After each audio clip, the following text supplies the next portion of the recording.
Ibu saudara, saudari yang terkasih dalam Tuhan, saya berharap semoga kita semua yang hadir di tempat ini sedang berada dalam keadaan sehat dan penuh sukacita. Amin.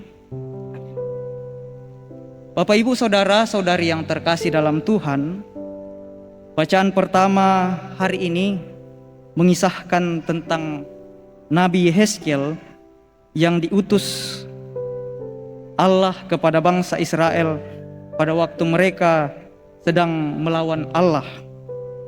Nabi Yehezkiel berkata kepada bangsa Israel bahwa sekarang Allah mengutus seorang nabi ke tengah-tengah mereka untuk memberitahukan kepada mereka mana hal yang baik, mana hal yang buruk, mana yang sebaiknya mereka lakukan dan mana yang sebaiknya tidak mereka lakukan. Lalu dalam bacaan kedua, kita mendengarkan sharing pengalaman dari Rasul Paulus kepada jemaat di Korintus, bahwa agar Rasul Paulus tidak meninggikan diri atau tidak sombong atas segala kasih karunia Allah kepada dirinya, Allah kemudian memberikan duri atau penderitaan. Rasul Paulus menerima penderitaan tersebut dengan senang hati dan bermegah, karena di dalam penderitaan Allah kemudian datang untuk menguatkan, menghibur, dan menyembuhkan Rasul Paulus. Lalu dalam bacaan Injil, kita mendengar kisah Yesus yang ditolak dan tidak dihargai di tempat asalnya, yakni Nazaret. Pada awalnya orang-orang Nazaret itu sangat kagum terhadap Yesus. Namun setelah mereka tahu bahwa Yesus juga berasal dari Nazaret, mereka kemudian kecewa dan menolak Yesus. Bapak, Ibu, saudara, saudari yang terkasih dalam Tuhan, dalam permenungan saya, sabda Tuhan pada hari ini ingin mengajak kita merenungkan dua hal. Cukup dua saja ya, karena saya mengikuti program pemerintah 2 anak cukup. 2 pesan saja, semoga bisa diingat. Pesan yang pertama dari sabda Tuhan pada hari ini, bahwa sabda Tuhan mengajak kita untuk menjadi pribadi yang rendah hati atau tidak sombong atas segala kelimpahan berkat dan rahmat yang kita terima dari Allah. Rasul Paulus mengatakan bahwa agar dia tidak meninggikan diri atas segala kasih karunia Allah kepadanya, Allah kemudian memberikan kepadanya penderitaan dan kesengsaraan.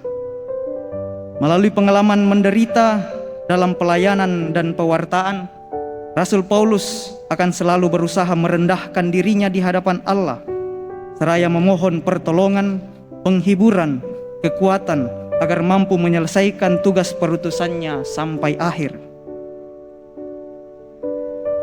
Dalam kehidupan kita, Allah kadang-kadang atau bahkan selalu memberikan duri atau pengalaman jatuh, pengalaman dikecewakan, pengalaman sakit, untuk senantiasa menyadarkan kita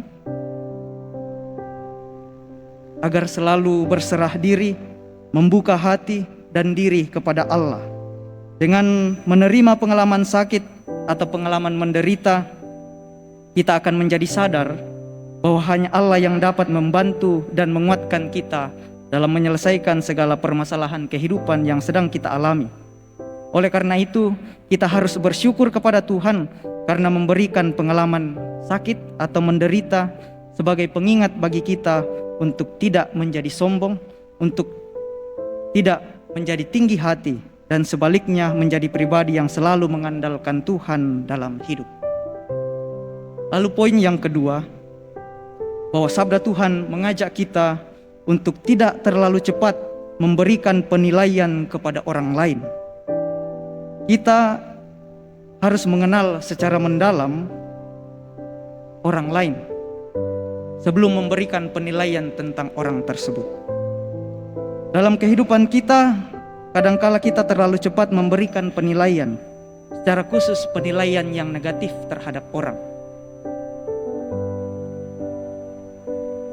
Sehingga ketika kita sampai pada tahap yang demikian, ketika kita sampai pada tahap bahwa kita memberikan penilaian yang negatif terhadap orang lain atau terhadap seseorang, kita kemudian sulit menerima ketika ada orang lain yang memberikan penilaian positif.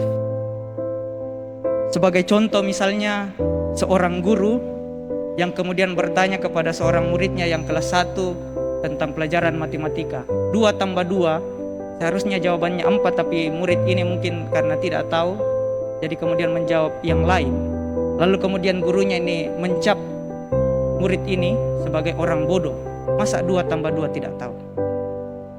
Tetapi kemudian datanglah guru-guru yang lain mengatakan, wah anak ini pintar ini. Dia bisa bermain musik, suaranya bagus, hebat bermain futsal, dan karakternya atau nilai-nilai yang ia hidup itu bagus. Tetapi guru ini, yang guru matematika ini tetap mengatakan, dia tetap anak bodoh. Ini adalah salah satu contoh orang yang terlalu cepat memberikan penilaian, dan ketika diberikan penilaian yang lain, dia kemudian sulit menerima hal itu. Dan seperti inilah yang dialami oleh orang-orang di Nazaret pada zaman Yesus. Seandainya orang-orang di Nazaret ini ketika Yesus datang, lalu kemudian tidak terlalu cepat menilai Yesus demikian, mungkin akan lebih banyak orang yang mendapatkan pelayanan. Yesus akan tinggal di sana lebih lama, akan lebih banyak orang yang diajari oleh Yesus tentang hal-hal yang baik, dan mungkin akan lebih banyak orang sakit yang disembuhkan oleh Yesus.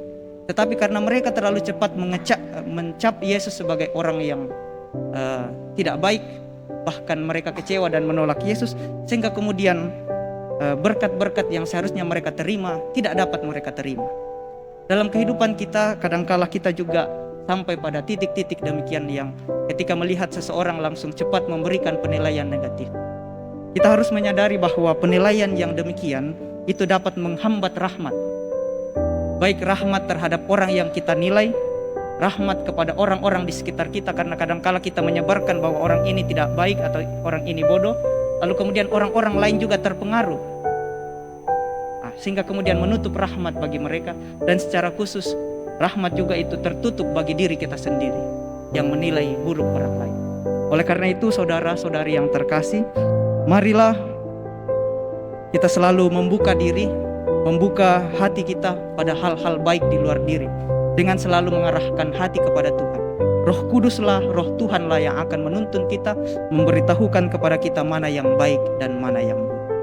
Semoga Roh Kudus selalu membantu kita. Amin.